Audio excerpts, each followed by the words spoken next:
Netcasts you love. From people you trust. This is TWiT.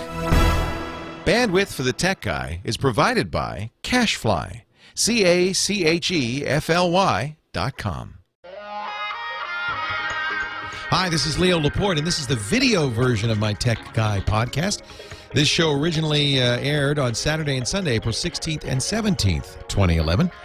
You're hearing the best of episodes 761 and 762. Enjoy.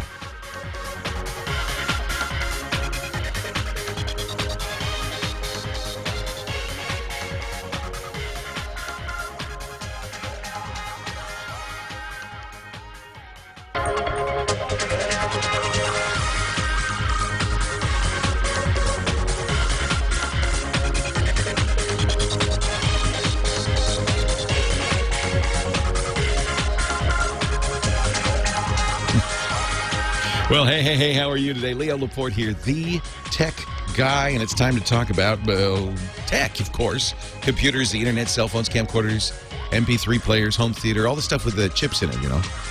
And if you want to talk about it, I'd like to talk with you about it. That's why I have a phone number. Oh, yeah, we could let the phone ring and I could just gas on for 3 hours. It wouldn't be hard. I've been known to do so, but I won't today. Phone number is 888-827-5536. Easy to remember, 8888 Ask Leo. Same thing. 8888 Ask Leo. That's toll free from anywhere in the U.S. And I know we have listeners all over the world, and if you're listening in somewhere outside the U.S., I do encourage you to call and just use Skype or almost any program with the ability to call a regular phone we can do. Skype's a good choice, and it's free because you're calling a toll-free number from anywhere in the U.S., which means you can sit on hold for hours. Which you will, because I just don't talk very fast, I guess. So did you see the story this week? Well, first of all, I got to say I was in Las Vegas all week for the National Association of Broadcasters show, which I thought, well, I'm a broadcaster. I'll go to this, but nobody will be interested who's not a professional broadcaster because everything there costs hundreds of thousands of dollars. It's designed for television and radio stations, for pros, and so there's not going to be, this isn't a consumer electronics show like we cover in January.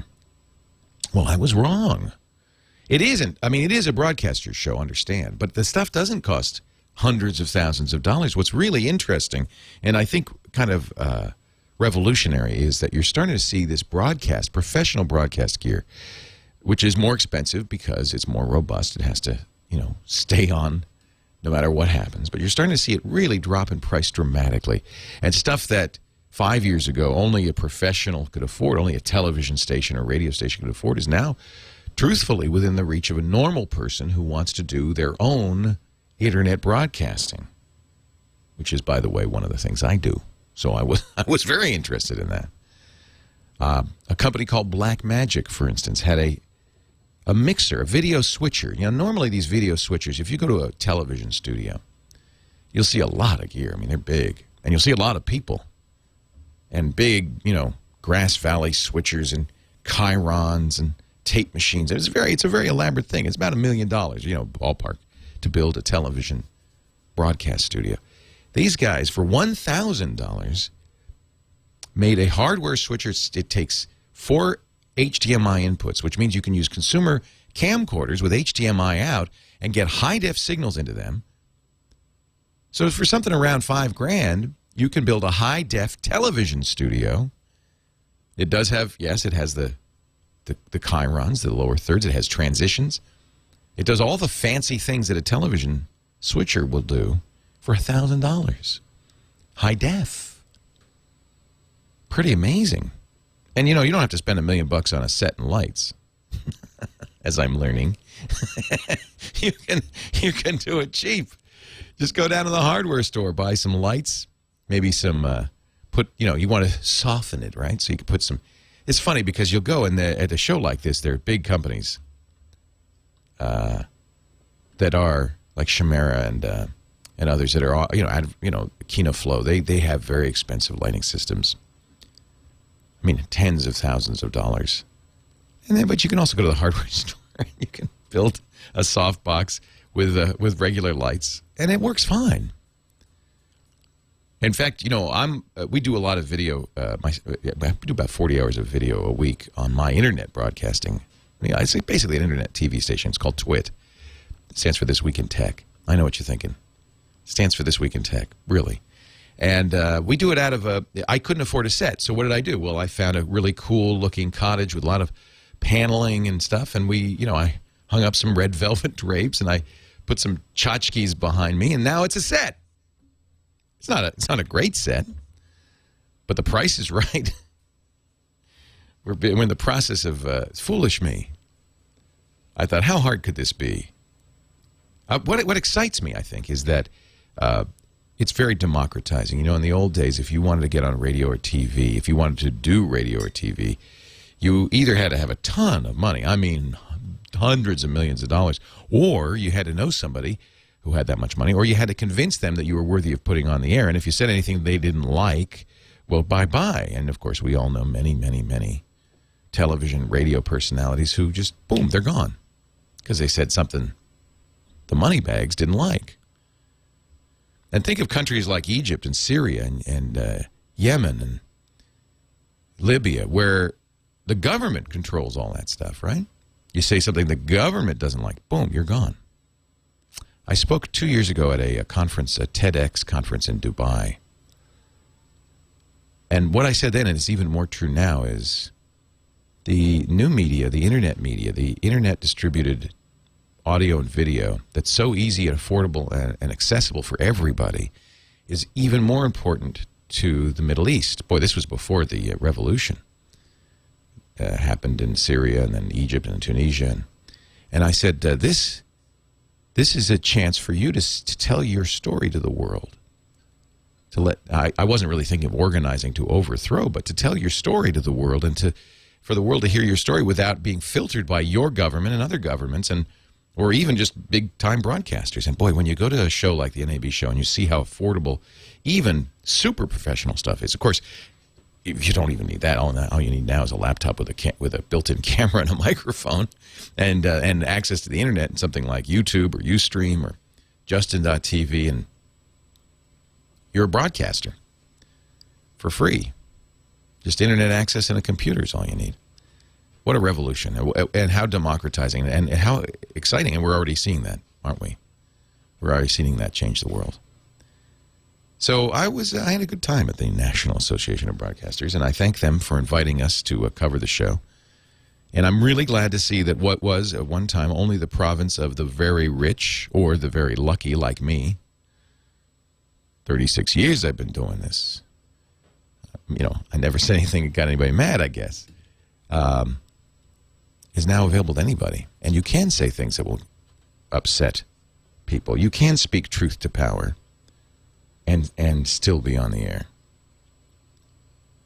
That's very exciting. It becomes about the content now, not about the means of production.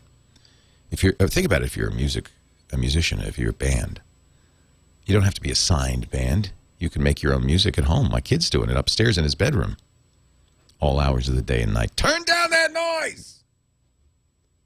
Boom, boom, boom. But that's good, right? He doesn't need to go to he doesn't, there used to be, I read the great Keith Richards biography, Life. And, for people like Keith Richards, Bob Dylan, Led Zeppelin, Aerosmith, AC/DC, Metallica, it was all about getting the record label to sign you up, because you couldn't afford hundreds of thousands of dollars to make an LP. You couldn't afford the distribution. How would you get it in record stores or get it on radio stations? Well, now you can do all of that for nothing. Pretty exciting. Pretty exciting. 8888 Ask Leo. So those are my short, brief impressions of the NAB Show, the National Association of Broadcasters Show in Las Vegas.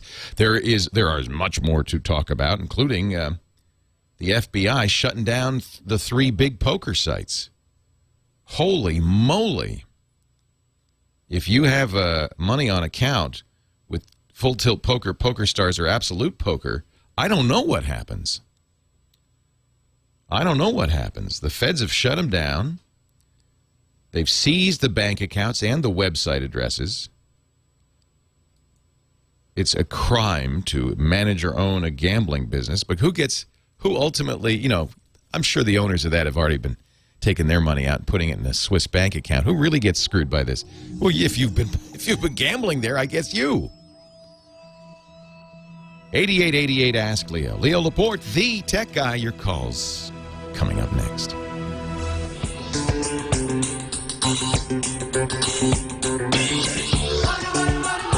It's all about the money. Follow the money, baby. Leo Laporte, the tech guy. Money. FBI shuts down poker sites and online gambling crackdown. If you go to fulltiltpoker.com, you'll get a big FBI logo, Department of Justice logo. This domain name has been seized by the FBI pursuant to an arrest warrant in REM. I don't know what that is. Sounds like lawyerese. Obtained by the U.S. Attorney's Office for the Southern District of New York and issued by the United States District Court for the Southern District of New York. Section 18 of 18 U.S.C. Section 1955, conducting, financing, managing, supervising, directing, or owning all or part of an illegal gambling business is a federal crime. Criminal penalties of up to 5 years imprisonment and up to $250,000 fine. These are all offshore, and you got to be very careful if you own a site like this not to come into the United States because you will get arrested. But these people are smart. They don't come in the United States. They've also kind of gotten around it by creating, for instance, PokerStars.com down, PokerStars.net up because you can't bet money on PokerStars.net. And that's the one they advertise on TV. That was their response to the new law. The law that was passed last year in the United States saying it's illegal to gamble, to play poker online. You could go to Las Vegas and play poker. You can go to an Indian casino and play poker, but how dare you play poker online? Huh? Almost every town, at least in my area of California, has a poker room that you can legally play poker. But how dare you take money out of the pockets of the hard-working men and women who run those card rooms and play online? That does seem a little odd, doesn't it? I just have the strangest feeling that Atlantic City, Las Vegas, and the Indian casinos probably had a little to do with this law. Don't you think? And I do wonder. I'm not stupid. I was in Vegas for 5 days. I didn't bet a nickel. I'm not stupid. I know it's a con, but if you enjoy it and you know what you're doing, seems to me that you should be allowed to do that. Does seem a little hypocritical, doesn't it?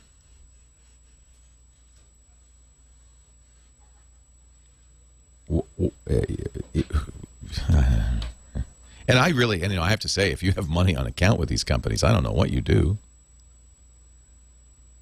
It's a little odd. Brian in Thousand Oaks, California. Leo Laporte, the tech guy. Hi, Brian. Hi, Leo. How are you? I'm very well. How are you? I'm doing well.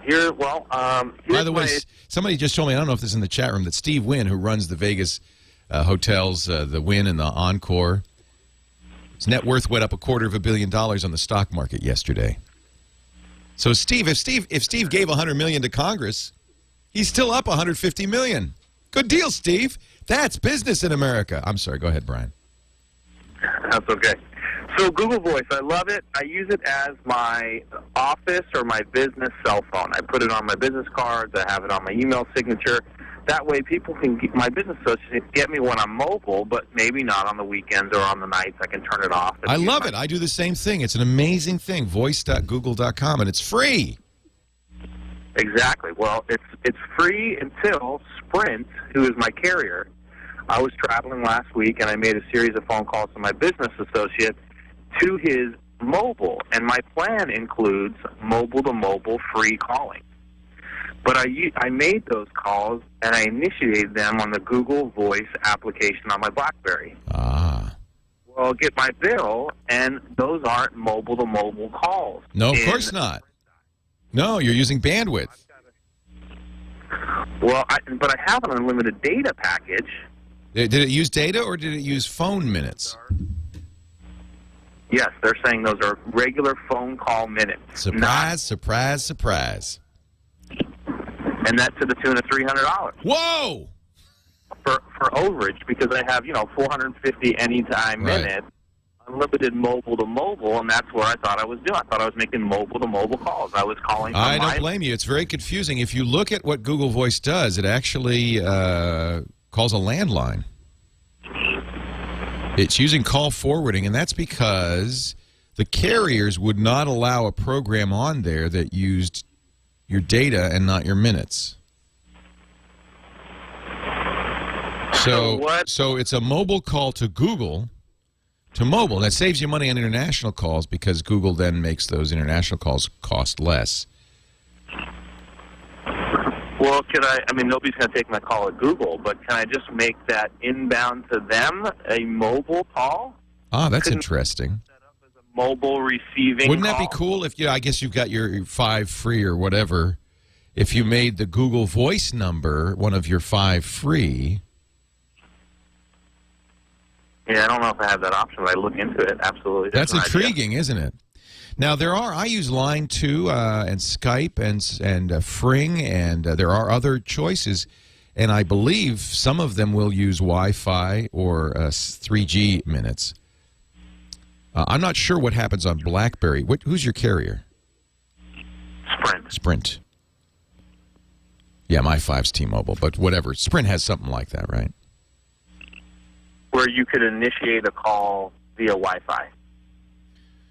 No, well, I got bit by the same thing because T-Mobile, or one of the carriers, I have so many phones, I can't ever remember who, maybe it was AT&T, allowed you to use your Wi-Fi to make a call, but it counted as minutes. These guys, if there's any, I tell you, okay, on a theme here, right? After the gambling interests buy their members of Congress, then the telecoms arrive. Verizon and AT&T with their big bags of money and say, hey, by the way, we would appreciate it. We would be very happy if you would not interfere with our business, especially that part where we take the customers' money out of their pockets.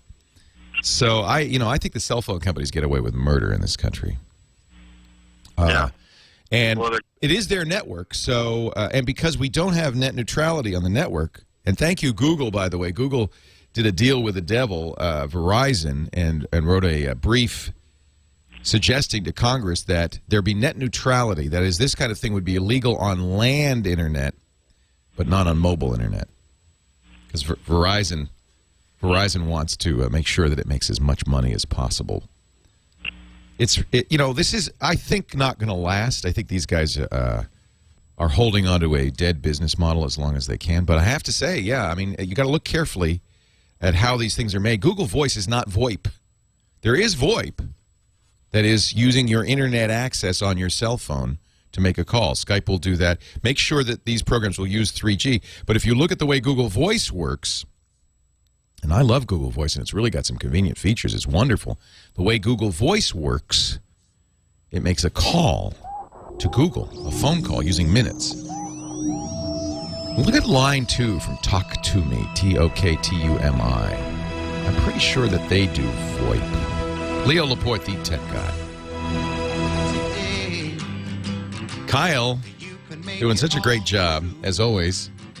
On a Saturday, he plays... I don't know where he gets the music, but he plays great music for our bumper music. Thank you, Kyle. And I think it's Gina Silvani on the phones today, right? Gina's answering the phones. 8888. Pardon me? Gina Yates. Gina Yates. I knew it was a Gina. 8888. That's right. Gina's on vacation. She's like in Egypt now. Crazy person. 8888 ask. Leo's the number. 888-827-5536. I, too, was confused about what Google Voice was doing until somebody set me straight. I used to call it a VoIP solution, that is, making phone calls using internet access. And then somebody told me, no, it's making a phone call. And you can kind of tell when you watch it work. It makes a phone call to Google. Now, you could try to make Google one of your free caller people, whatever it's My5 or whatever they call it in your carrier. But the chat room says, well, you could, but they change that number regularly, so you can't. And remember, Google's just doing what the carriers will let them do. And they want to keep on the good side of the carriers, apparently, so they're playing nice. Carriers don't like the idea of you using cheap, data or Wi-Fi, free data, when you could be using their expensive cell minutes. I don't even know if that's the case, to be honest. I think they make so much money on data plans now that may not be the case. And how many people use their phone minutes? Because it's mobile-to-mobile calling is usually free now, and you got your My5, and it doesn't look like they're really trying to make money on minutes anymore. They make their money on text messages, data plans, that kind of thing.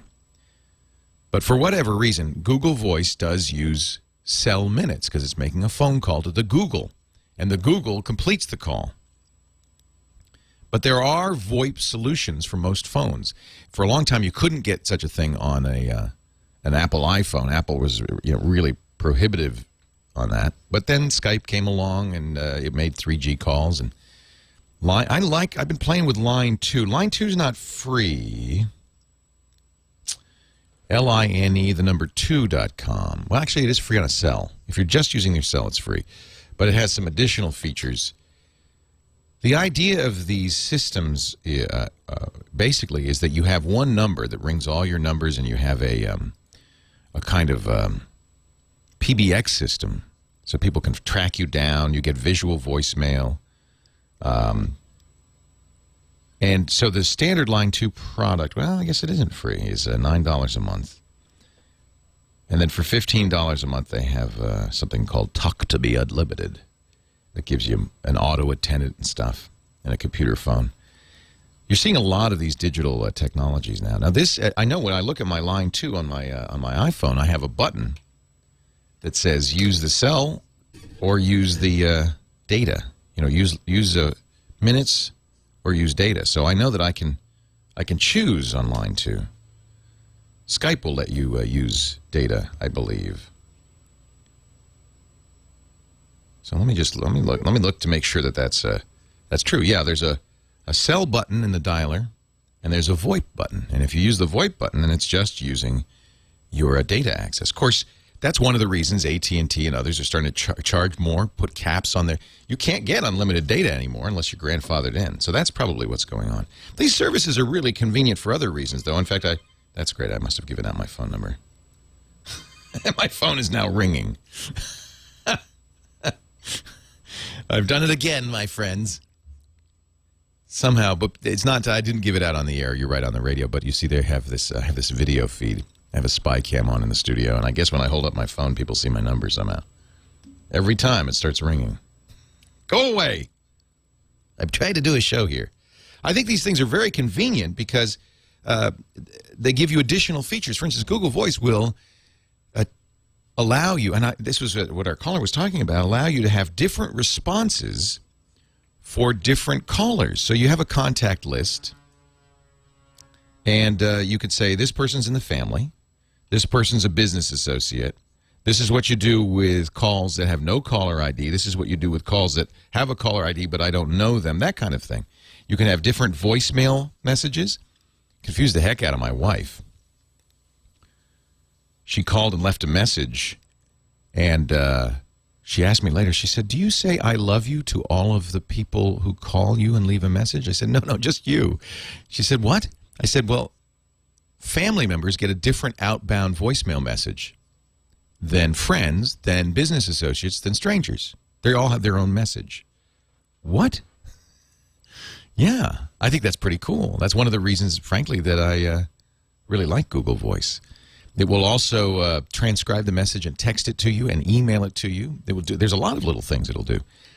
And if you're using an Android phone, I have to look at this, but if you're using an Android phone, you can use Google Voice in lieu of, but yeah, see, it's still making an outbound call. So that's the thing that's a little tricksy. It's a little hard to, it's not obvious.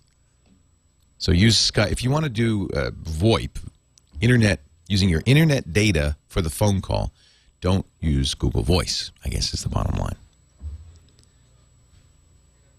And I think Google probably doesn't make that very clear.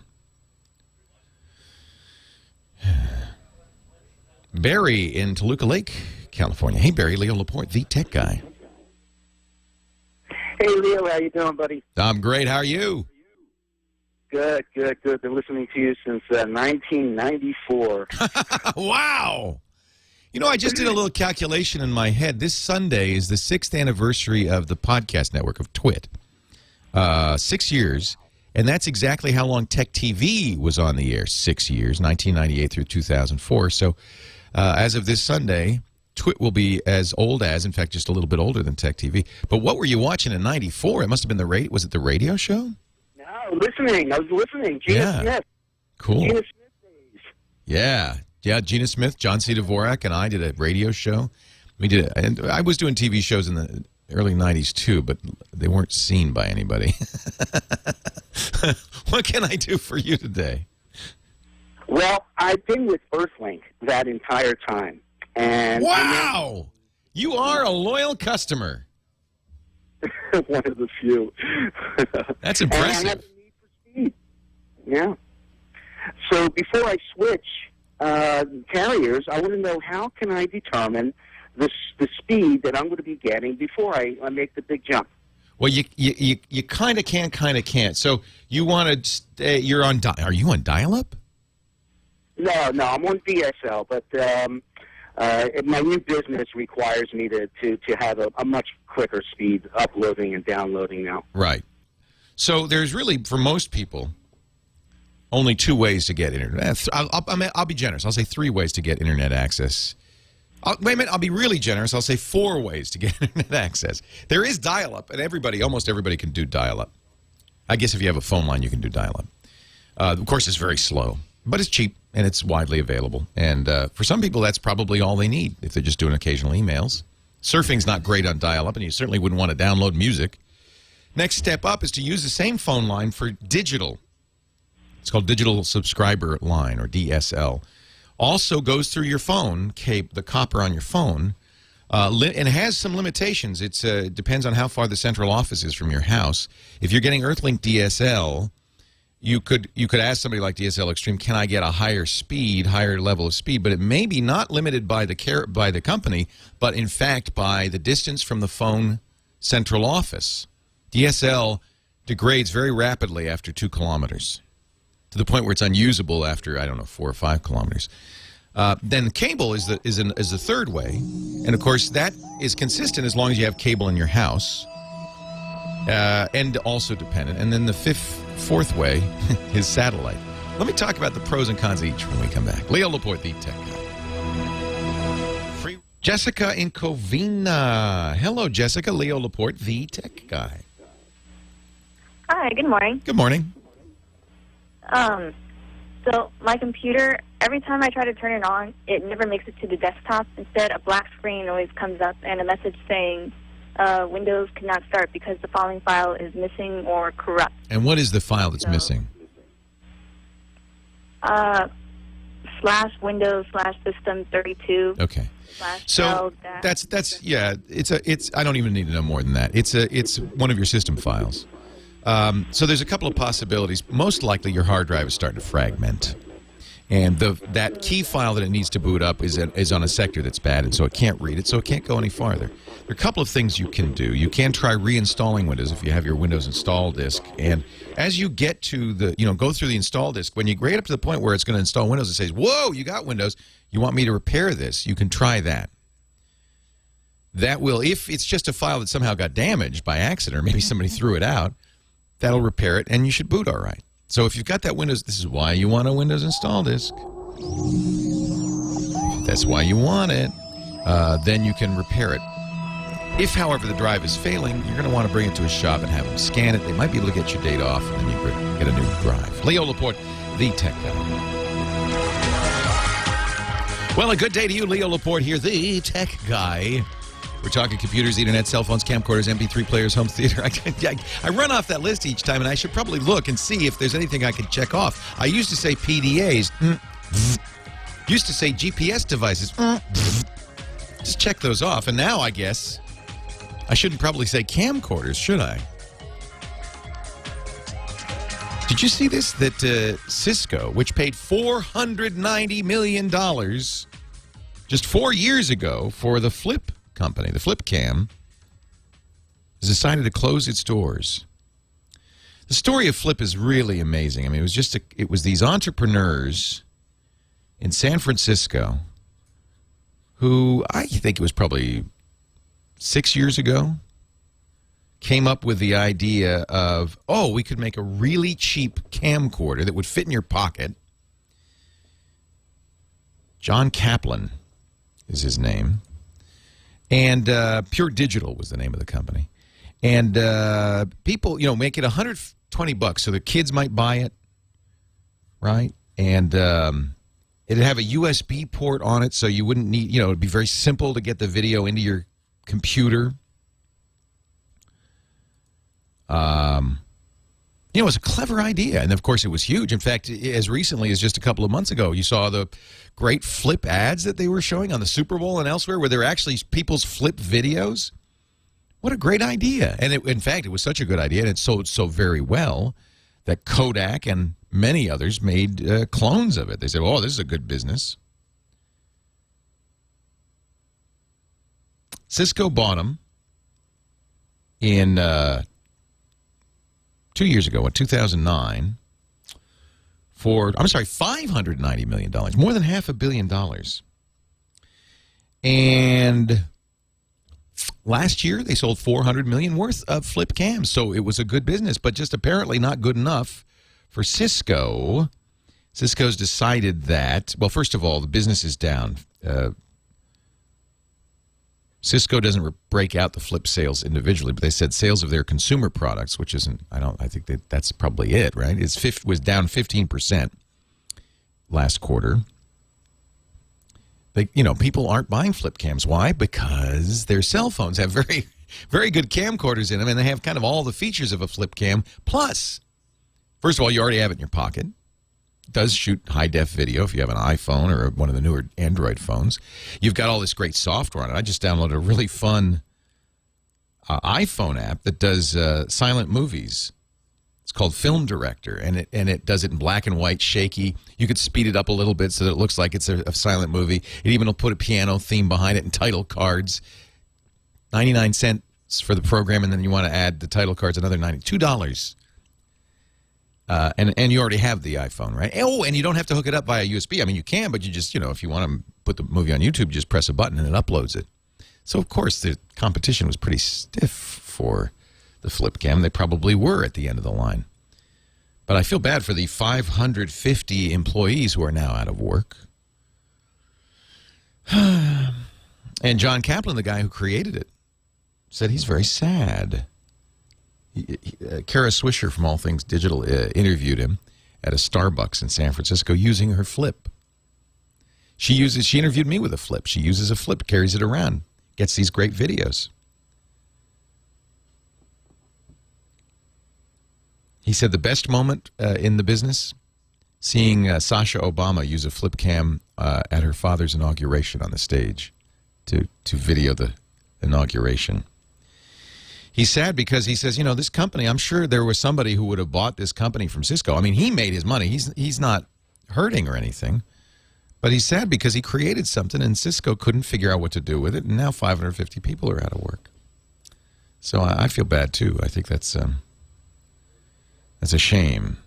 But I think it's also a sign of the times. So cross camcorder off the list. No GPSs, no PDAs, no camcorders. What's next, right? MP3 players, probably. You got a phone, it plays music. What do you need an iPod for?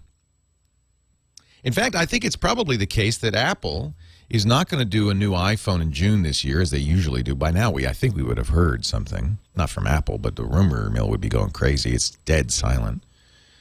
I think it's very likely that Apple will hold off on the iPhone 5 till the fall, and instead of announcing a bunch of new iPod models, because let's face it, you don't really need an iPod, do you? They'll announce the iPhone 5 this fall in the same frame that they announce the iPods. Maybe they'll, update the iPods a little bit, but that's not the most important product. So, yeah, MP3 players. Pretty soon we'll check that off the list. Home theater, I don't think so. No. In fact, that's one of the things I was really impressed with at the NAB show this week. We covered it live on our TWiT network all week. In fact, if you want to see some of our coverage, it's on the TWiT.tv site. I expected to see a lot of 3D, as we saw at CES. Remember our CES coverage? It was all 3D TVs. And you know me, I don't like 3D. I think 3D is a gimmick. I don't want to have to wear glasses in my house to watch TV. I don't want to have to buy more $150 glasses for everybody who wants to watch TV with me. It makes me kind of queasy anyway. So I'm not a big fan. I think it's a gimmick. Still a gimmick. Maybe in the theaters, but certainly not in the home. Nevertheless, every company is releasing 3D TVs. But what I was really gratified, because one of the things I've been saying is I wish they wouldn't invest so much energy in this 3D technology when there's a technology out there that will make TV so vivid you'll think it's 3D without wearing any glasses.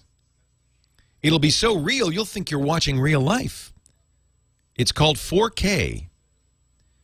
And it's essentially 4 HD screens in one. So it's twice the width and twice the height resolution. And you add to that shooting video or shooting film at 48 frames, double the frame rate, or video at 60 frames, double the frame rate, or 120 frames, quadruple the frame rate. And it's so vivid and so real, you don't see any, it's like rock solid. And you know what? It's the best 3D because your brain makes it 3D. Your brain sees what it's seeing. It's as real life and goes, well, I know there's something behind that because it's real life. 1,000,000 years of evolution proves it. That's a tiger. I know it. I recognize it. And it's leaping right at me. All you need is realism. So I was very gratified to see at the NAB show that there were almost every company was showing, all the big companies were showing 4K displays and 4K cameras. In some cases, 5K. Red was showing a 5K camera, super high-res camera. I mean, it was spectacular. If you saw the video, it was amazing. They had a little movie in the red booth that they shot. In 1 week, they wrote, shot, edited it, and had it put it out in 1 week from conception to release. That was stunningly gorgeous. Stunningly gorgeous. And unfortunately, but I don't think anybody will see it. They had to show it in this special 4K theater. But boy, you could have fooled me, 3D. Who needs glasses? And 4K cameras, and Sony's showing big, expensive film-style cameras, for movie companies with 4K and more. 8K. There was an 8K camera. So I think I'm actually heartened. I think what I've been saying all along, and I figured it out. TV companies just want ways to sell you more TVs. So they'll sell you a 3D TV this year, and you watch. A couple of years from now, oh, 3D, forget it. We got the new thing, 4K. You watch. Then we can cross 3D TVs off the list, and I'll be celebrating. 8888 Ask Leo, that's my phone number if you want to talk about that. Or computers, the internet. Pretty soon we won't say computers anymore, will we? We'll say tablets. We'll talk about, you got a touch tablet, we'll talk about that. The internet, I guess that's here to stay. Cell phones, anything with a chip in it. 8888 Ask Leo. 888-827-5536. We'll go back to the phones and talk with you next. Leo Laporte, the tech guy. Go, go, go. Bye-bye, Flip. I bought at least 2 flips. I bought for my kids. I never used them because they had cell phone cameras. In fact, my business partner's son, Michael, there's a big parade going on outside. It's Butter and Eggs Day parade in Petaluma. Butter and Eggs Day is the big day they celebrate cows and chickens, I guess. But Michael was out there riding the mechanical bull. And his mom, my business partner, Lisa, had her iPhone. That's the Verizon iPhone. Shot video. I'm looking at the video. It's high def. It's gorgeous. Colors are great. Frame rate is great. You don't need a flip. That's better than a flip cam. And you can upload it to Facebook. Do you ever use a flip cam? Yes, but you do, but not anymore now. Now that you have the iPhone, I bet you won't. Why? You have it in your pocket. Yeah. Why carry around a flip cam too? So I completely understand Cisco's rationale, and I understand why the guy who created it says, "Oh, they killed my baby." But John Kaplan, the CEO and inventor of the FlipCam, let's face it, there wasn't much future there, really.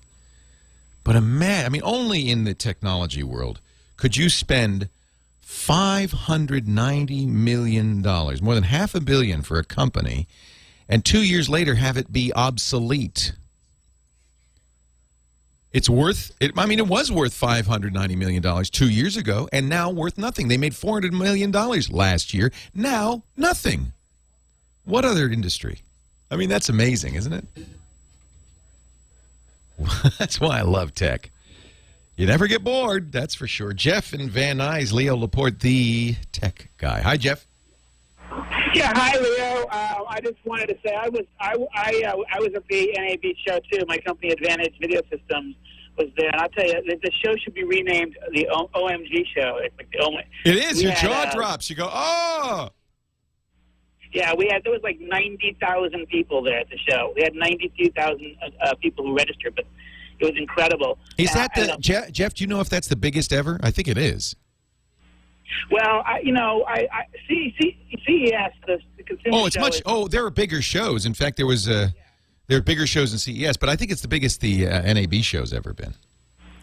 Yeah, well, NAB show actually used to be really good. I've been doing the NAB show for 20 years, and it used to be like huge, especially when Apple used to be there. Yeah, Apple used to go, didn't they? But Apple doesn't go there because their policy is they have 1.2 million people walk in an Apple store every day. So right. That's their trade show. They do a trade show every day in every Apple store. Absolutely, yeah. And they're right. Although Apple, it's interesting because I know you know this, Jeff, but I'll tell the audience that the Apple, of course, makes the number one video editor out there for pros called Final Cut Studio. Many movies are edited on it. It has, Apple said, something like 60 or 70% market share. And the Final Cut Users Group has a super meet at NAB show every year. They had one this year, and they had scheduled Kevin Smith, a filmmaker, and others. Apple called them up and said, "Can you bump those guys? We want the whole event." And everybody said, "Ooh, what's that going to be?" And in fact, Apple did announce the new Final Cut 10. Which they'll ship in June for, instead of $1,299, $299. They're unbundling a lot of the other features.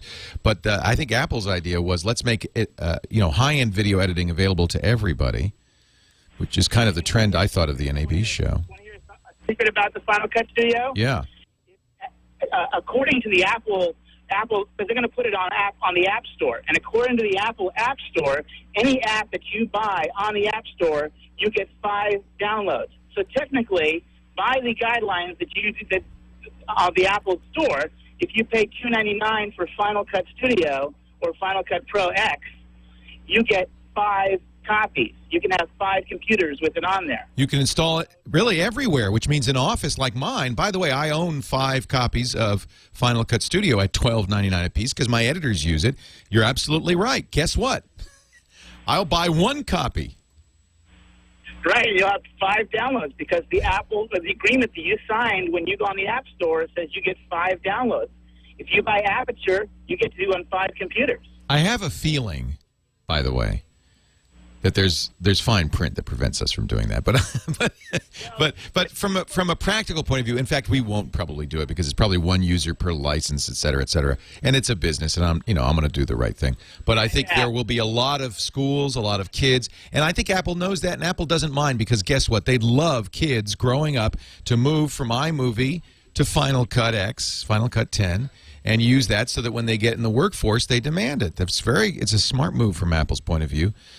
Some of the professionals were worried that because the user interface has changed completely.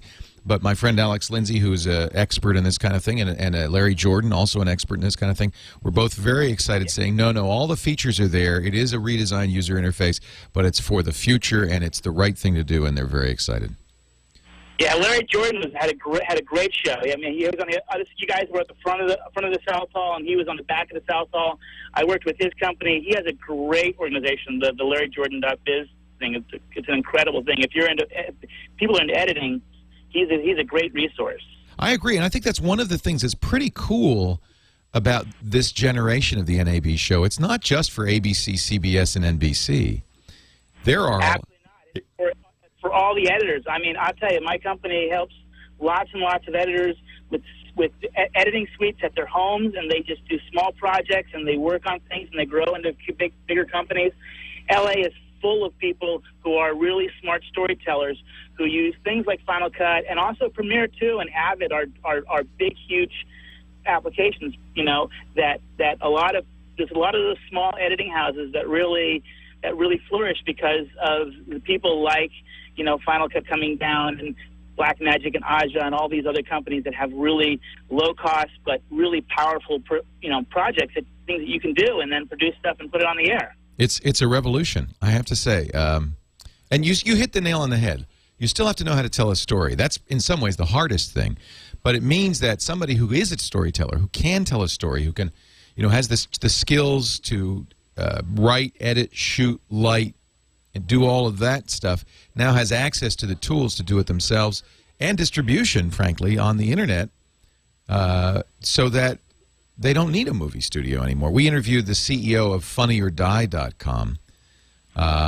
Yeah, Dick Glover, and I thought that was, you know, it's really exciting. Here's great artists like Will Ferrell and Adam McKay, who works with him, having a change. He says because they could, there's really no risk. If it's a flop, they go, well, it's just an internet video, we'll move on. So they can do stuff. They can do passion projects. They can do stuff they love. Unlike Hollywood, they don't have to make, you know, $100 million, $200 million to do it. And it's very exciting for them because they're artists. And I think anybody who's an artist should be very excited by this. Absolutely. I really appreciate you taking my call. I hear the music, so I know I have to go. Jeff, what's your company again? It's Advantage Video Systems, AdvantageVideoSystems.com. Thanks. Take care, Jeff. Leo Laporte, the tech guy.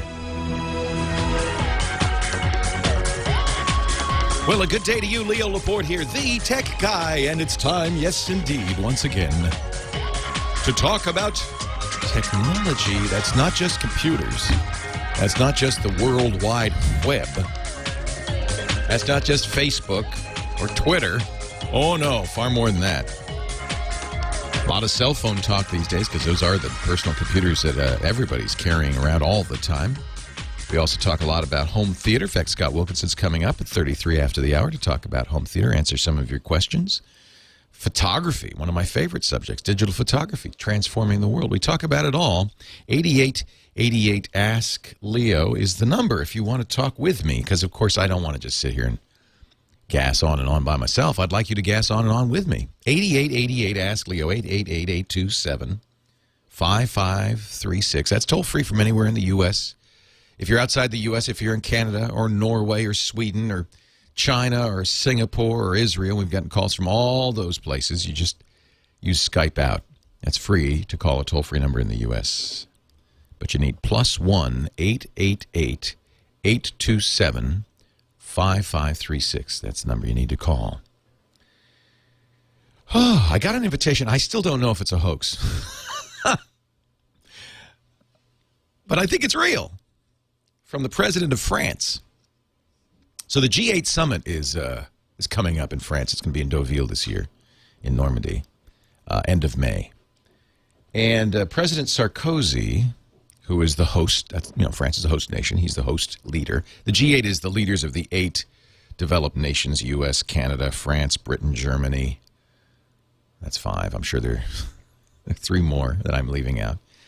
They meet yearly, the G8 summit. You know, that's when they have all the protests and, you know, people go crazy. But these countries do need to talk, especially in the tough economic times, so that they can act in concert to improve the lives of their people, et cetera, et cetera. And President Sarkozy, who has kind of a mixed record on internet issues, I must say, is asking technology leaders all over the world to join him in Paris a few days before for something he's calling the G8 summit. Jeff Bezos of Amazon, Larry Page, CEO of Google, Mark Zuckerberg, CEO of Facebook, of Williams of Twitter, and I don't know who's going from Twitter. They keep changing the man in charge. It's Dick Costello now. We'll all be at this G8 summit, and the theory being that they will have a chance to meet with leaders and tell them what the internet asks of them, what's right for the internet. Now, Sarkozy, whose record with net neutrality is pretty poor, he's the one who proposed the 3 strikes law for people who steal on the internet, who pirate on the internet, the law that would, after 3 accusations, not convictions, but accusations of piracy, would block you from internet use for the rest of your life. That's nice. That's a real nice law. France passed a modified version of that. So his record, his track record, may be a little bit iffy, but I'm welcoming this as a chance to set him straight, as I'm sure some of these other CEOs of tech companies will. I'm very excited about the opportunity, in fact, to go to this event. I don't know. I don't think I'll miss any shows. The EG8 is the 23rd and 24th of May. It's midweek. It's so darn expensive to go to France unless you stay on a Saturday. I guess I might have to spend an extra day in Paris. I don't know. Sorry, honey. Just got to. But what an exciting opportunity. And I do hope that the leaders of these nations listen. Because there is, I think, has been up to now a real disconnect between, and it's true in the U.S., it's true all over the world, between the interests of the people, that's you and me, and the interests of the movie industry, the record industry, the telephone companies, the wireless carriers. All these big companies would like to control the internet with an iron fist to keep us from using it in ways they think hurt their business. And of course, politicians are swayed by businesses. The businesses have the money. The businesses give them money. The businesses make them money in taxes. And we, the people, the little people, we just don't stand up too often to be heard. Now, there are a lot more of us than there are of them. And the truth is, politicians serve at our pleasure. They may think Google's important, but Google's only important if we don't stand up and be counted. It's our votes they need. It's our support they need. They work for us. So I want to go there and say, hey, look, sure, the record industry would like you to shut pirates down, but more important to the long-term health of your economy and the future of your people, to democracy in the world, is a free and open internet. You could see that. You could see it in Egypt. You could see it in Tunisia. You could see it in Yemen. You could see it in Libya. You could see it every day. The free and open internet promotes democracy, promotes innovation, promotes, frankly, economic growth. It's good for your country. And anything you do to protect these moneyed interests, these content-rich companies, to the detriment of the open internet is in the long run bad for you, bad for the people. And I relish the chance to go there and say that. And I hope that I do get to say that. Because, boy, I sure believe in it. So I'm looking forward. And I think it's actually very encouraging that President Sarkozy has asked these leaders. Eric Schmidt of Google will be there. He's no longer CEO, but he is chairman of the board. Jack Ma of Alibaba, which is a very big Chinese search engine. Jeff Bezos of Amazon. Mark Zuckerberg of Facebook. And me. I don't know how I got on that list. And they may stone me as I leave, but I can promise you that I'm going to stand up and say it. I'm going to say it loud and clear. And they may not listen to me, but I plan to make sure that they hear it. And I hope they absorb it. 8888 Ask Leo, that's the number if you want to talk about that. What you think, what is the best way to run the internet? Last week, the House of Representatives, and I think the Senate's expected to approve this, passed a law saying the FCC may not enforce its net neutrality regulations. The FCC proposed regulations that would protect a free and open internet, and the House said no, we don't want a free and open internet. Actually, what they said is, of course, it ends up being a political debate, is, oh, the government shouldn't be involved. Let the market rule. But the problem is the government already was in there, made a mess of it. The FCC created these duopolies. We have only, really, in most areas, 1 or 2 internet service providers because the FCC said that the cable companies had a monopoly and the phone companies had a monopoly. So now, if you ask me, the mess having been made by the government must be cleaned up by the government. I don't want government intervening in the internet, but I don't see any way around it. Maybe the best thing the government could do, and maybe the Republicans in the House who voted for this law would get behind this, is to create more competition. Maybe the government needs to open up the the internet, support new internet service providers. In a town where there are 20 internet service providers, if one provides true net neutrality, that one's going to get the business. So maybe that's what, because right now with 2 or 3, they all just collude. They say, yeah. Let's forget that net neutrality thing. That's a bad idea. I won't do it if you won't. No, I won't do it. Okay, good. That's why. That's what happens when you have monopolies. That's why there's a long-standing tradition in federal law called antitrust. You're not supposed to do that. Let's see. All right, you got me started. Jesse Jackson Jr., House of Representatives. He's a Democrat from Illinois. Says that the iPad is responsible for eliminating thousands of American jobs. Okay, now I'm mad. Leo Laporte, the tech guy. Let's talk right after this. It's the iPad's fault. Remember, as always at this time, we talk to our friend Scott Wilkinson, editor-in-chief of the Ultimate AV magazine, columnist for Home Theater magazine, and a regular on the show to talk about home theater. Hey, happy, is it Passover today or tomorrow? I'm not 100% sure if it starts tonight or tomorrow. We should say Scott's not Jewish. He just likes to eat matzo ball soup. So he's having 2 seders, tonight and tomorrow. Tonight is my first Seder, and tomorrow night also. And, I'm going to be swimming in matzo ball soup. It's going to be great. So Scott and I were at the NAB Show, the National Association of Broadcasters show this week. And I have to say, we didn't do it on the radio show, but we did because it was a midweek show, but we did broadcast on the podcast network I have, TWiT. All day, Monday, Tuesday, Wednesday, and then most of the day Thursday, with lots of content. And I was a little nervous because I thought, well, this is a show for pro broadcasters. This isn't a consumer show. This isn't like CES. And the things we're talking about cost, in some cases, hundreds of thousands or millions of dollars. Sony's showing a camera that's for movie makers, and what is it, the F65? That's what it is, the F65. 8K? Is it 8K? It captures, this is interesting, it captures at 8K, which is 8,000 some pixels across by probably 4,000 something down. The equivalent of 8 HD TV screens on one screen. That's how high quality it is. Yes, exactly right. However, interestingly, it only outputs at 4K. Oh, okay.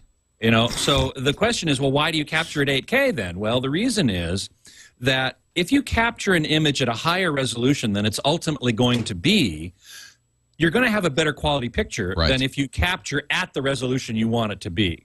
So now you might say, well, why would anybody who is interested in consumer electronics be interested in this? Well, for a number of reasons. First of all, we all go to movies. Yes, but it also tells us kind of where the movie industry is headed in the next few years, where the broadcast industry is headed. And ultimately, this stuff, frankly, does come down to affordable levels. I couldn't be doing the podcast network that I do if it weren't for this broadcast gear becoming more affordable for a mere mortal. That's exactly right. And we did see a lot of downward migration of pricing as well. For example, on the show from NAB, on our coverage of it, we had somebody from Red Digital Cinema. Now, they make a digital camera called, the original one was the Red 1, and it's a very popular 4K camera, which is perfectly good for capturing high def because you go from 4K down to 1920 by 1080, which some people call 2K, roughly. And it was relatively inexpensive. Well, at the NAB show, they showed a new camera called the Epic, which records in 5K resolution. And I immediately thought, well, that's one better than 4K? Are we in I asked them about that. They said Spinal Tap. They said because people with when the Red came out, the 4K camera came out, quibbled about whether it was truly quad HD resolution. So they said, well, okay, take this. We'll make it 5K, and now it's at least 4K. Right. And the guy from Red told us that the production models, they're not quite into production yet. They do have some prototypes, but the production models are going to be on the order of like $30,000, which sounds like a lot of money. Oh, man. But I mean, it's really not. It means, remember Rodriguez, is it Robert Rodriguez? Yeah, Robert. I forget. Yeah, I know who you're talking about. The director of the Mexico. The Mexican, and he made that movie by maxing out his credit cards to buy film stock.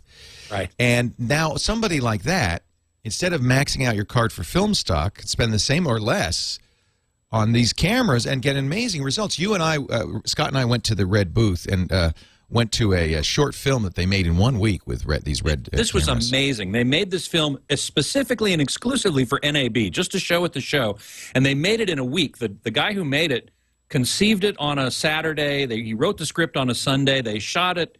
They built the sets on a Monday, shot it Tuesday and Wednesday, edited Thursday and Friday, zipped the file over to NAB on Friday, and there it was for the show. And it was incredible. It was amazing. The detail, the precision. Now, we were watching it projected from a Sony 4K projector, which these are fairly common in theaters now. Most digital theaters are moving to 4K, right? I wouldn't say most of them have 4K yet, but a good number of them do, and Sony is responsible for that. Right. They're really the only company that produces a 4K digital cinema projector, and it's now, I don't remember how many theaters it's in, but it's in quite a few. And here's the reason I mention all this. You know, we've spent a lot of time talking about 3D, and certainly there were 3D cameras. There was a ton of 3D there. From all the manufacturers.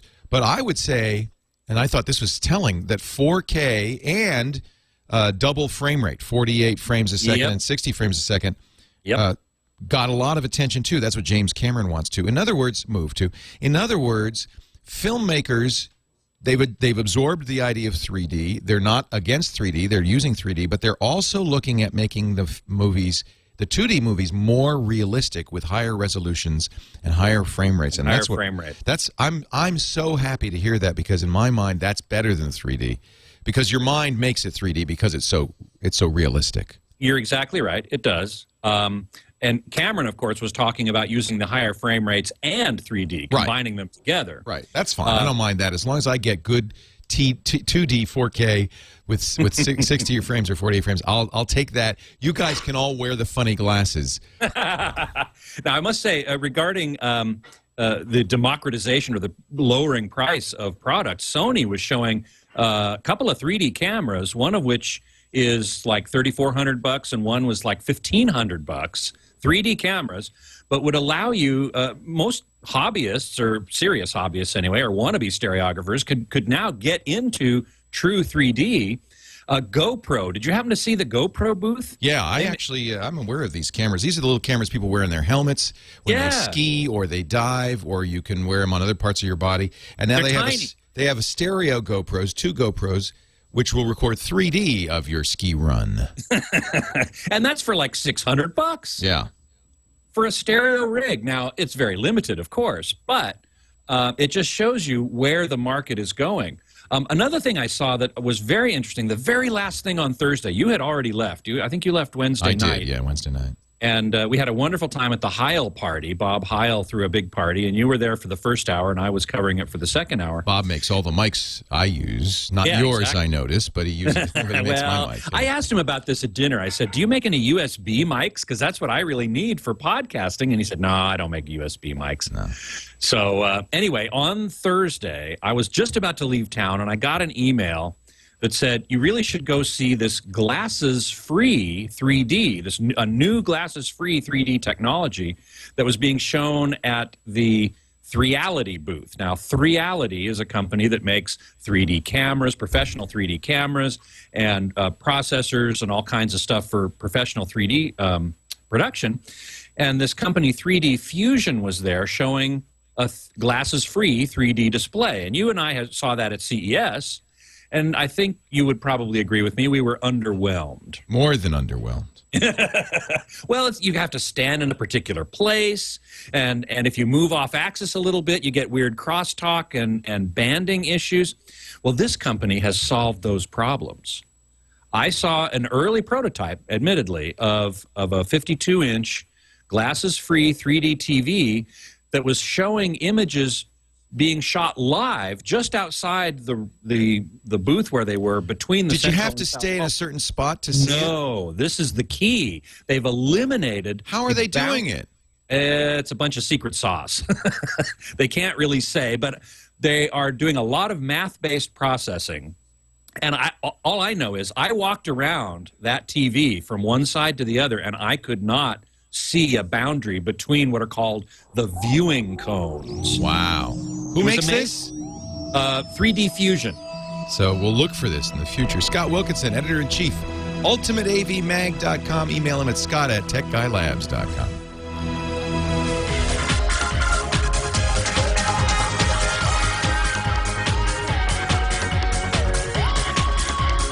Well, a good day to you. Leo Laporte here, the tech guy. And it's time to talk about technology, anything with a chip in it. Phone number is 888-827-5536. That's easier to remember, maybe 8888 Ask Leo. Yeah, the folks at the radio station spent a lot of money for that number, so use it. 88, sure they did. 8888 Ask Leo. Apple's facing a class action lawsuit over in-app purchases. See, you probably, no, this is a ridiculous lawsuit, but I understand why it's being filed, and I share the parents' concern. So you probably noticed, if you have an iPad or an iPhone, that when you buy an app, it asks you to log in. I think that's good, right? So make sure it's you buying the application. Similarly, many applications allow you within the application, this is something Apple added later, to buy additional stuff. Very common if you're doing one of those farming games. They all have the same model. They're free, right? Free until you want some more magic mojo beans or whatever it is. And then, oh, well, we can really speed this along if you would just spend a little cash on some mojo beans. And you do that by without leaving the application. You don't have to go to the iTunes store. In the application, it says buy more juice. And you click the button and you spend $6 and you buy more juice, or 60 or more, and you buy more juice. And that's how they make their money. Smurfs Village and Tapfish do this. And the problem is these games like Smurfs Village are aimed at kids, I guess. For instance, in Smurfs Village, if you want to speed things along, you buy some Smurf berries, and you can buy as much as $100 worth. If you are playing the Tap Fish game, you can buy new fish for your aquarium or food or other accoutrements with fish bucks. Again, in-app purchase. The problem is, if mom or dad has logged in within the last, say, 15 minutes, you're not asked for the password.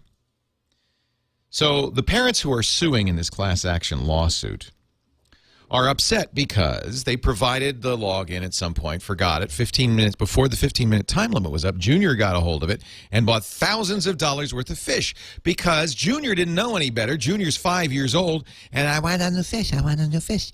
I want a new fish. Hey, it's easy. I just click the button. They don't. It doesn't. It could be a 3-year-old. It doesn't take them long to figure this out. I've watched 3-year-olds know how to launch Netflix, watch movies, all this stuff. So some parents complaining about this were able to get a refund. They have to really yell and complain. But other parents contacted Congress. Ed Markey, a Democrat from Massachusetts, asked the FTC to look into the issue. Markey said companies shouldn't be able to use Smurfs and snowflakes and zoos as online ATMs, pulling money from the pockets of unsuspecting parents. Now, Apple's already fixed this. I think in-store purchases now require a password every single time. That's how they fixed it. But the FTC is still investigating. If you go into the, by the way, I think there's no merit, because if you go into the parental controls on iOS, you can disable in-app purchases. Last month, when they updated to 4.3, then they turned off the 15-minute timer, so every single time you have to re-enter the password. I think Apple has done a good job of protecting parents here. You can only do so much. Is Apple, should they pay up?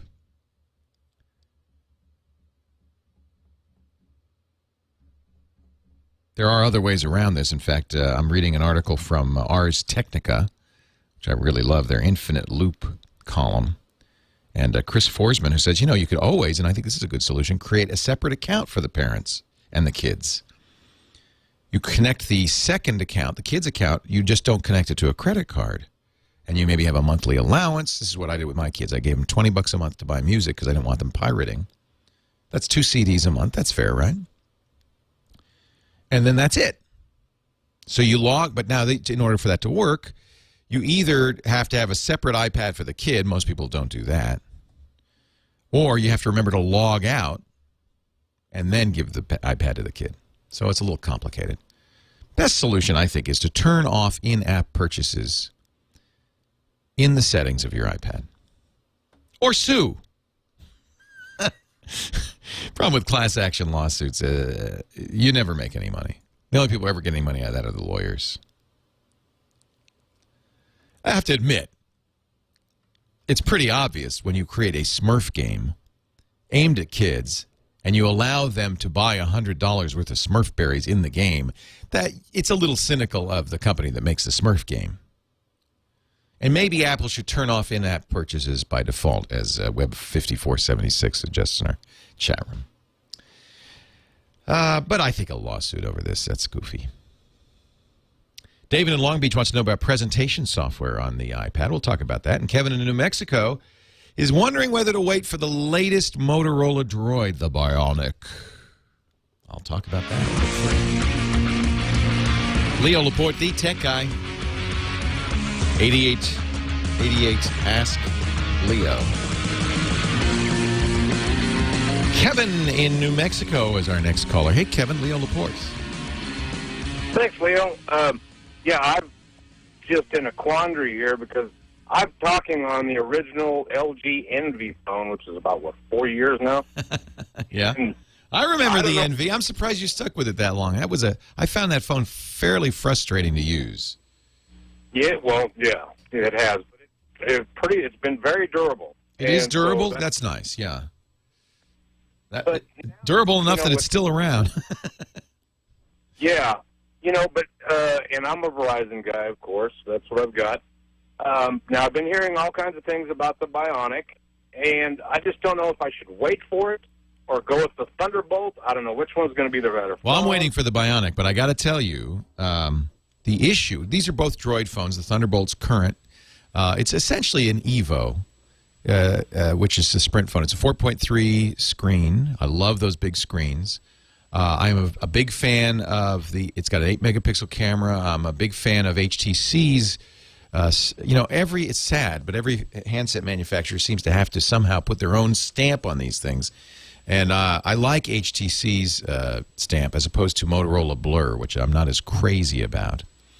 But the Bionic is going to have one big advantage. It's going to be dual processor. Right. And I think that that's going to be pretty sweet. What we don't know, and it's a big issue, is what the battery life is going to look like. Frankly, the Thunderbolt battery life is pretty bad. The Droid Bionic, we don't know because it's not out yet, and so nobody's been able to test it. The manufacturer will say one thing, but we don't know. I know they increased the battery size or something compared to like the X. Well, they have to. It's got a dual processors, a 4.3-inch screen. That thing is sucking down the juice. Oh, I'm sure. So, really, the display is what uses up all the battery. Both the Evo, the Droid X, all these 4.3-inch. I love a 4.3-inch display. I love it because I love all that real estate. It's easy to read. It's just great. But it really, the screen really eats juice. Now, we're hearing, according to some leaks, that June 9th will be the day for the Bionic. Thank you to Chai Mike in the chat room for passing along that link. So that was my next question. Yeah, that's soon. That's not too long to wait, but it is a couple of months. Yeah. So I don't know. You got the Thunderbolt in hand, or the single processor in hand, or the two processors in the bush, and I don't know which you should wait for, given that we just don't know what the battery life will be. It can't be. Let's put it this way: it can't be worse than the Thunderbolt. Right. Do you if your use is that you want to go 8 to 10 hours without plugging it in, I don't think that's a good choice. But if you are, and as I am, I'm always near a charger, either in the car or in the office or at home, so I just plug it in. I don't need to go more than a few hours without between charges. So that's not as much of a concern for me, except when I'm on the road. Yeah, that's not an issue with me because I'm always on the road. So I've always got, as long as I've got a car charger, I'm good to go. Right. So it doesn't matter to me. Yeah. So I don't have the information to give you the right answer on this, but I am waiting. I did not buy a Thunderbolt. I have a Verizon account with no phone. I lent my Droid X to one of my employees who promptly lost it. And so I'm without a Verizon phone, and I'm eyeing this Thunderbolt. It looks great, but I think I'll wait. I think I will too. Yeah. Okay, thanks, Leo. Hey, thanks for the call. Yeah, you've been waiting how many years? 5 years? How long have you had that envy? You can wait 2 more months. And the neat thing about Android phones, and I know this is one of the things that drives people crazy about Android phones, but the neat thing is if you don't like the current crop, it's like the city bus. There'll be another one along in a minute. This is both the plus and the negative of the Android phones. The iPhone, I don't think we're going to see an iPhone this June. I think it will have been 18 months between iPhones. So it's an easy thing. If you want an iPhone, you're going to get an iPhone 4.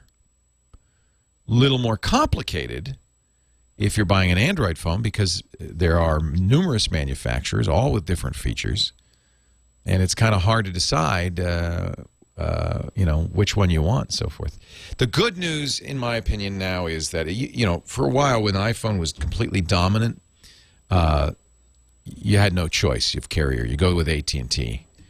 Now you can go with AT&T or Verizon. The good news is because Android phones are on all the carriers, every one of them, you can choose the carrier first, which is really what you should do. It should be based on how well a carrier works in your neck of the woods. That's really how you should choose a phone. Then, once you decide, AT&T's best here, or Verizon's best here, then, or Sprint's best here, or T-Mobile's best here, then you can decide which phone, and you choose the carrier first. That's how you should do it. I like that kind of a choice, but I know consumers go, it's overwhelming, there's too many choices, and so that could be a knock against it as well. I prefer choice. It's very similar to the PC versus the Mac marketplace, isn't it?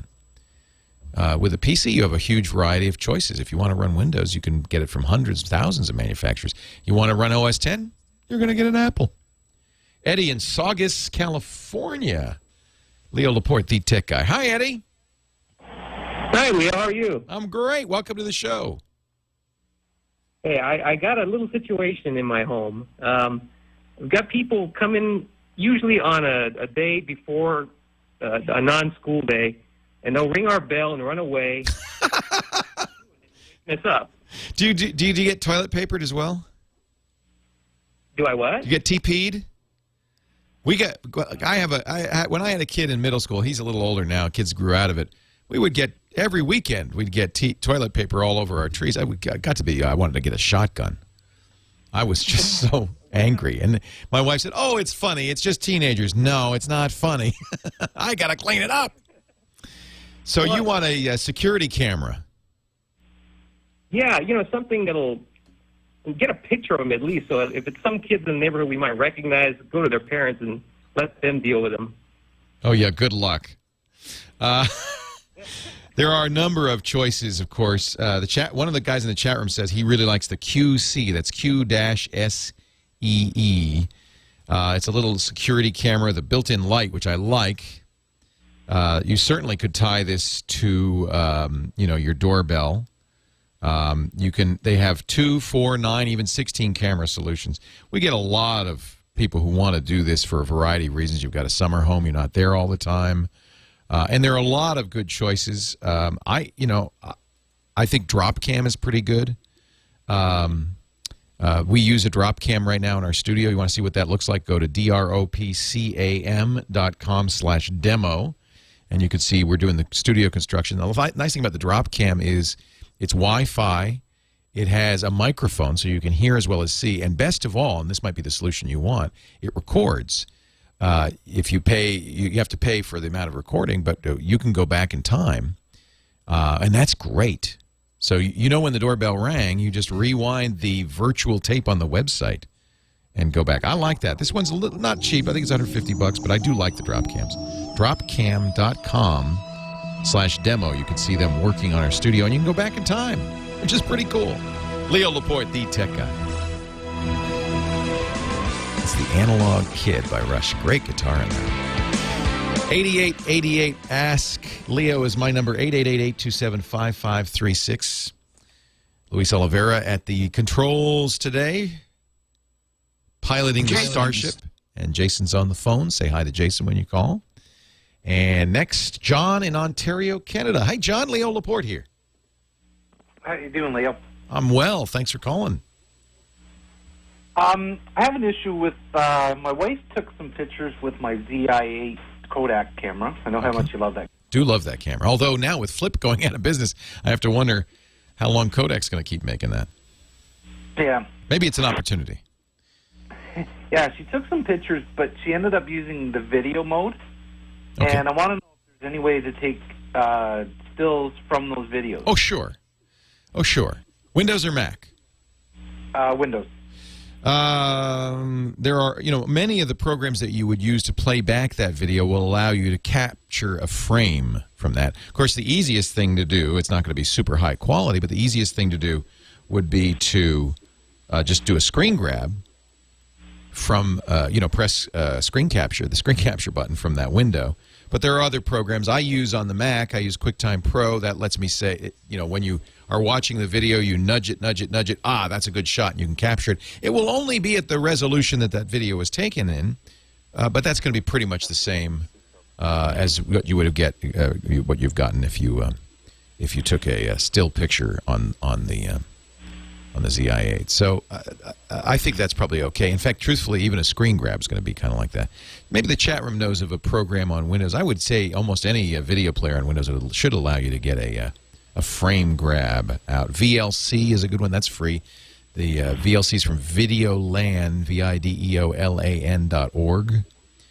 You're playing back a video, and it plays back almost any kind of video, including the ZI-8's video, and then find where you want it, and then just get a frame grab out of it. Okay, I have one other question. Sure. You're going to be getting the playbook. Will the playbook be able to edit videos? Unclear. I don't know. I doubt it, but I don't know. Remember that there are a couple of, first of all, the playbook by BlackBerry, which comes out the 19th. I pre-ordered. I hope it arrives on the 19th. I'd love to talk about this next week. Comes with some built-in software. I don't believe it has video editing software built in. Even the iPad doesn't. You have to buy iMovie. But I don't know. I didn't play with it long enough to see that part. And is it possible for a third party to write a video editing program like iMovie on the iPad? Absolutely. I don't know if somebody will. You can, if you're an Android developer, you can rewrite your programs to work easily on the Playbook. And, in fact, the Playbook has an Android emulator. So it's possible that you could find an Android program that will do it. I will have a better idea for you next week after I've played with this, and that's one of the things I'll try right away. If we really, I'll be honest with you, if you want to shoot and edit video, there's no better way to do it than an iPhone or an iPad. I mean, on the device. Of course, the best way to do it is to use a camera and edit it on your computer, but the iPad really has, that iMovie on the iPad is spectacular. Okay. All right. Thanks for the call. That's really the challenge for BlackBerry. There is a competitor. It's doing pretty well right now. It's called the iPad, and it's got hundreds of thousands of apps. It's fast. It's easy to use. It's available in a variety of places. I just saw Toys R Us has them. But it's killing jobs. Of course, Jesse Jackson Jr. says it's killing jobs, but I don't think so. I think this is an amazing tool. I really like the iPad too, and it's pretty cool. Now, the video camera on it is terrible. Is it worse than the Flip or the ZI-8? Yeah, I think it is. It's kind of an amazing story. I talked about this yesterday. Cisco paid $590 million for Flip. Pure Digital, the company that makes the Flip. $590 million 2 years ago. This week they decided just to put the company out of business. 550 people out of work. Now that's killing. Now, Jesse Jackson Jr., you go after that one. 550 people out of work. $590 million down the tubes. They made some money on it. They sold $400 million worth of the cameras last year. But what's happened, truthfully, I think, and I think that it's probably just a matter of time before Sony and Kodak and the other companies that make these little handheld video cameras go out of the business. What's happened? Smartphones. Whether you have an iPhone or an Android phone, they are great. You've already got it. It's in your pocket. It shoots really good video. And even better, you've got a editing software in there, and you can upload it immediately to YouTube or any other site. So, you know, I just got the Vimeo application. It lets me shoot and upload video directly to Vimeo, another website like YouTube. I mean, this is really cool. It's easier than the flip phone. It's as good as the flip phone, and it has more capability than the flip phone.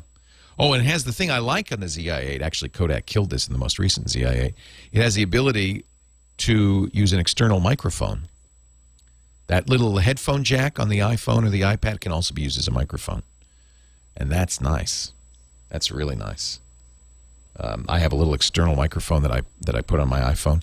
Actually, I bought this crazy thing called an Owle, O-W-L-E, that you put the iPhone into. It has a wide-angle lens that screws onto the front of it. It has a microphone that you put in the side of it. You can even, it has it's a heavy metal thing, so it's pretty steady, but you can also, it has threads for screwing into tripods or monopods. And you could use it, and I've seen a lot of people use the iPhone to shoot videos, to do interviews. I used it at the NAB show to get little clips of products and booths. It's pretty remarkable. So no wonder they're a little worried about the flip. I wish that Cisco had tried to sell a company or spin it off or something. Find somebody, because it's a shame to lose all those jobs. And I think the flip is still a product with some life in it. It's simple, it's robust, it's cheap. You're not going to give a 7-year-old an iPhone, but you might give a 7-year-old a flip cam. Marcia, Brea, California. Leo Laporte, the tech guy. Hi, Marcia. Hi there, Leo. How are you? I'm wonderful. Thanks for calling. Oh, good. So am I. I'm wonderful, too. Well, I should have asked. I apologize. I'm rude. That's okay. I want to give you a quick update. I called you last summer and told you about my hearing implant. I told you it was a little computer inside my head. So awesome. In fact, people have asked me many times since then for the website. Can you tell me again the website where you could find out more about this implant? Yes, Envoy, E-N-V-O-Y, medical.com. And you're still happy with it? Well, I have a second one. I am now the first person in the western United States to have this. So you got one in each year? Each year? Each ear, yes. It is amazing. The sound is so natural and clear and crisp. It's just amazing. And you don't work for the Envoy Corporation? No, I get nothing, not a penny. Although they do use you in their video, which is pretty cool. Well, they used a few of us, yes, but I readily do that because their product is just so awesome and wonderful, and it is great. But for the reason I called, I have a brand new Motorola Zoom, which I happen to love. Great. You don't love it? No, I didn't say I don't love it. I merely said I don't think it's as good as the iPad 2, but I know a lot of people who are very happy with it. I am an Android fan. I think they will fix a lot of the issues with Honeycomb as time goes by. I think just a good touch operating system on a tablet is just a breakthrough, whether it's the Zoom, the Playbook, or the iPad. I just think the iPad of the three is probably the winner. Right. Well, I have the Droid X, so it was just sort of natural for me to go to the Zoom. Sure. And I am looking for the swipe keyboard. Hang on for a second. I'll talk a little bit about that. Leo Laporte, the tech guy. Tech guy. 8888 Ask Leo. I was talking to Marcia in Brea, California. She just bought a Zoom, X-O-O-M, the Motorola Zoom, which is their tablet running on the Honeycomb operating system of Android, Honeycomb version of Android operating system. And you're looking for Swipe, Marcia? I sure am, because it works so great on the Droid. I love Swipe. Now, the Droid comes with Swipe, which is really nice. And in fact, I think that's a really great additional feature of the Droid X. But in order to get Swipe for other phones, you have to join their beta program. I don't know if they make a tablet version of Swipe, and this is where we get into a little trouble with the Zoom because it's such a big screen. Sometimes companies that make products for the smaller screens don't adapt them for the larger screen. So Swipe is SWYPEINC.com. It's a it's a great alter. You know, it's funny. Andy Yanako, who does our Mac Break Weekly show, and is a big iPhone fan, and has for years dissed Android. He and I have a fight because I love Android, and he recently started playing with, I can't remember if it was a Droid X or something else, but it had Swipe on it. And now he's saying, well, you know, Android's not that bad. I kind of like Swipe. You'll never see Swipe. You'll never see Swipe on iPhone because Apple doesn't let alternative keyboards on. Oh. So you can only get it on an open operating system like Android, where you don't have to get the permission of the company. Now, Swipe's business model, it was Gina Trapani who turned me on to Swipe. Their business model is to get people like Motorola to build it into the phone. I'm kind of surprised Motorola did not build it into the Zoom. It's my thinking that perhaps they didn't because they don't have a tablet version. I noticed that they do offer it on the Samsung Galaxy S, however. So what I would do is go to swipeinc.com. You'll see the Swipe beta link in the lower left-hand side. And you can apply to be part of the beta. What will happen... So if your phone came pre-installed with Swipe, do not use this. What will happen is you'll register, and then they'll send you an email. At least this was my experience, saying, welcome to our beta program. And then they give you a link, and you can download it. Let me see here. It says available for HVGA, WVGA, and FWVGA screen sizes. They're going to QVGA. So it may be, you'll have to, if you go to Swipe Inc. and look at the resolution, they go up as high as WSVGA, which is 1024 by 600. What is the zoom display? I can't remember. So this is the issue, is and it might look kind of funky on the wrong size display. I tried Swipe on a screen size that didn't support, and it didn't really work very well. So encourage them. It's a funny company. When Gina Trapani talked about this keyboard, they got mad at her. They said, we don't want people putting it on their phones. We want to sell it to companies and have them put it on the phones. We don't want to support end users. And then they thought better of it, and decided to do a beta and allow people to install it themselves. I love it. So what's different about Swipe? Well, instead of tapping on the keys as you do on an iPhone or an Android phone, tippity-tap, tippity-tap, you swipe. You move your finger around. So if you're going to spell love, you start on the L, and then you drag your finger over to the O, then down to the V, and then up to the E, and then you release it. So you're drawing a pattern on the screen. It turns out the phone can figure out, based on patterns, what you meant to type. It's actually very clever. If you have a double O, if you want to type Google, put your finger on the G, you go to O, and you go whoop, you go to a little loop-de-loop over the O. That says 2 O's. Back to the G, L, and up to the E, release. Sometimes the keyboard says, well, that could have been 4 words. It'll show you the words. You pick the one you want. It highlights the one it thinks is the best. Most of the time, it gets it right out of the box, and you can do this much faster than typing. You're drawing on the screen. You only release and tap at the beginning of every word. I love it. I use Swipe in all my Android phones. It's so much better. And then when I have to go back to an iPhone and tap, I find it frustrating. So I don't blame you, Marcia, for wanting to get this on your Zoom. It is on the Samsung Galaxy S, which I like a lot. It's one of the reasons I like it. You'll have to join the beta of Swipe and see if it'll work on the Zoom. Denise in Santa Clarita, California. Hello, Denise. Leo Laporte, the tech guy. Thanks for taking my call. Thanks for calling. Well, first thing I want to do is thank you for turning me on to Carbonite. I just heard you talking about it. It's working for you? Well, my daughter and I have a website for embroidery designs. Oh, that's great. What is the name of it? It's Nelly Beans, N as in Nancy, ELLYBEANS, like jelly beans, but it begins with an N. Right. And we digitize artwork into machine embroidery.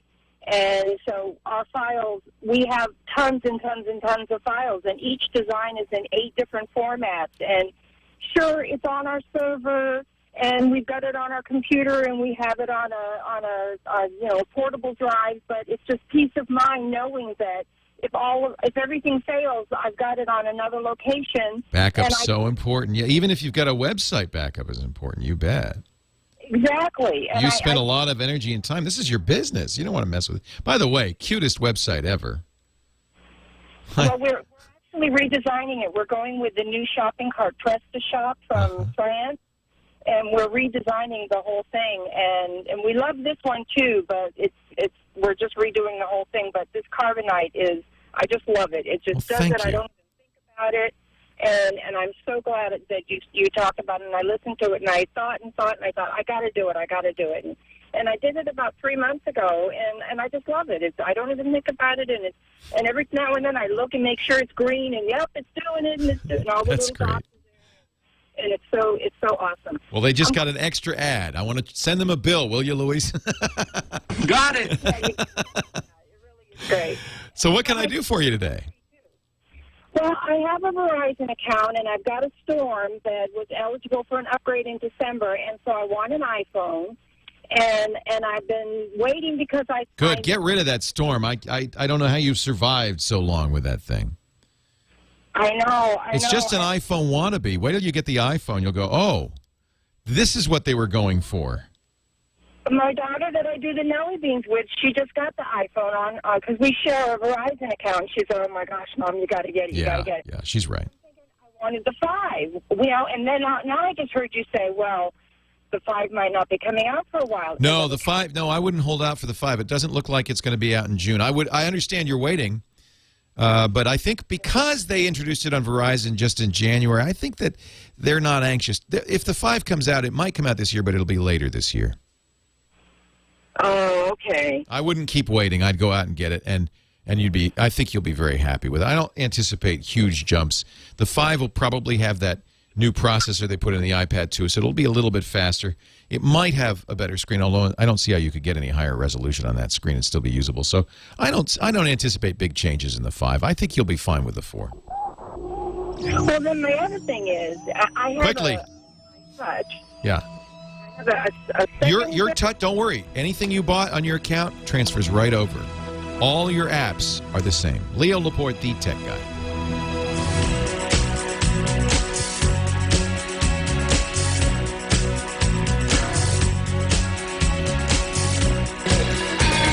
Leo Laporte, the tech guy.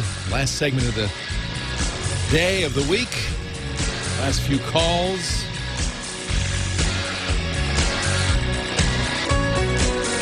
We talked yesterday, I don't want to belabor it, about the FBI closing the poker sites. Full Tilt Poker, Poker Stars. If you go there now, you'll get a big FBI warning. I think this is a little disappointing, to be honest. I'm not a gambler. I don't gamble. I was in Vegas for 5 days, didn't spend one nickel gambling because I think it's a sucker bet. I don't do it. But if you enjoy it and you do it, it's fine. It's legal all over the country. There's poker houses, poker card clubs all over, I would say, in every town in this country. There's Indian casinos. There's Las Vegas. There's Atlantic City. If you're a gambler, there are plenty of places to do it. I don't understand why it's okay. That's okay, but not okay to gamble online. I'm sorry. I'm confused. What?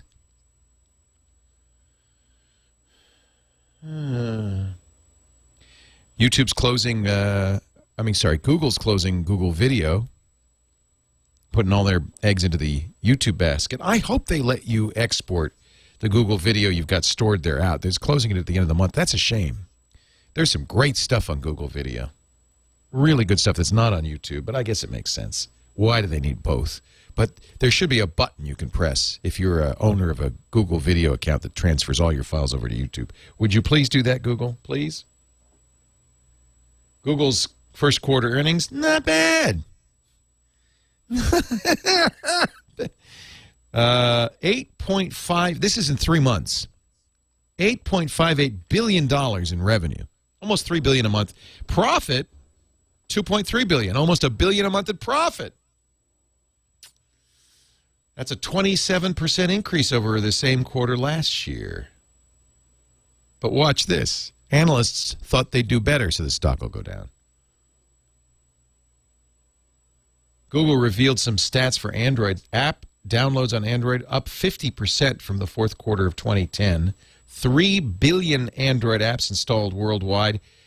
And yes, 350,000 devices being activated. That means being activated means in somebody's hand, being used every day. 350,000 new ones. Well, if I do my math correctly, that's something like 10 million new devices a month. Wow! I guess you could say it was a success. Andrew from Mission Viejo, California, listening on the great KFI. Hi, Andrew. Leo Laporte, the tech guy. Hi, Leo. Thanks for being there. My pleasure. I love this. I got the best job in the world. Yeah, I can tell. Yeah. Say, I had to recently reset my router, and it came back unsecured, and I want to make it secure. And A wireless router? Yes, wireless. Okay, only one. Let me tell you how to secure a wireless router. You're absolutely right to ask this question. First most important thing you do, turn on encryption. There will be several choices. The one to use if you've got it is WPA2. That will require, just the first time you log on, a password from any computer. After that, the computer remembers it. That's all you need. That keeps people from using your network and from spying on what you're doing. It's great. It also prevents things, like what is the name of that program on Firefox that lets you snoop around? That keeps people from snooping. Good. But that's not all you do. You also want to change the default name and the password so that if somebody should get access to the physical hardware, they can't get in there and change things around. You also want to turn off the ability to administer it wirelessly.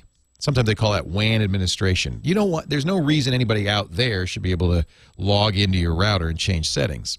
Even if you've changed the password, turn off WAN administration. And I personally, this is controversial, but I personally recommend turning off something called UPnP. This is a technology Microsoft created that allows a program running on your computer to open holes in your router's firewall. The Xbox 360 particularly likes to do this to give it better access. It will complain when you turn off UPnP. Let it, because it really isn't a safe technology. It's not something you want to do. Yeah, you don't want to. If a bad guy gets, you click by accident, download a program on your computer. You don't want the bad guy then to be able to configure your router and say, "Come on in, guys." That wouldn't be good. So turn off UPnP. Change the name and the password of the router. Turn off WAN administration. Turn on WPA2 networking. Give it a good password. Oh, I meant to talk about this today. When I come back, I'm going to tell you the surprising thing I learned about passwords today that you will be happy to hear. If you use Windows, say it with me. You need NAB 32 antivirus. So I just read a really interesting article. It's pretty technical about passwords. I've always said the best password's long and random. The problem with long and random, it's hard to remember, right? So if you are allowed spaces, if you're not, I guess you could use punctuation in a password, but if you're allowed spaces in a password, the truth is 3 random English words, or if you want to make it easy to remember, 3 rhyming English words, flip, flop, top, are as hard to guess as an 8-letter completely random password. I'll put a link in my show notes. Really interesting article. So the problem with AXZ %, exclamation mark, $2 is it's a good password but very hard to remember. But rub-a-dub-tub, easy to remember, just as hard to brute force. Turns out just as hard to crack. So I'm going to start using real English words in my passwords from now on. This is fantastic. I was just kind of blown away by this article. They do the math, and they've satisfied me by looking at the math that actually it makes sense. One word, no, bad. One English word would bad because it's easy to do it. If you use orange, they'll crack it in seconds. 2 words, orange, potato, Pretty hard. 3 words, almost impossible. Don't make it something that somebody could guess, like the name of your 3 names, Leo, Gordon, Laporte. That'd be bad. Make it 3 kind of random words, or words that make sense to you, perhaps. Yellow, potato, French fry. That's a good password. That is not a guessable password. And it's a lot easier to remember. The reason being that a hacker can do, a dictionary search for the first word.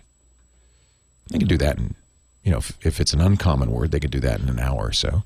But then you add a second word, they've got to find the first word and then find the second word. That's not twice as long. That's considered geometrically longer. And then to do the same thing for a third word, almost impossible. Hundreds of years to figure out. Wow. It's changed my whole thinking about passwords. So if you're setting that WPA2 password, it's okay to do rub-a-dub-flub. Don't do rub-a-dub-dub. Don't do a phrase that's common.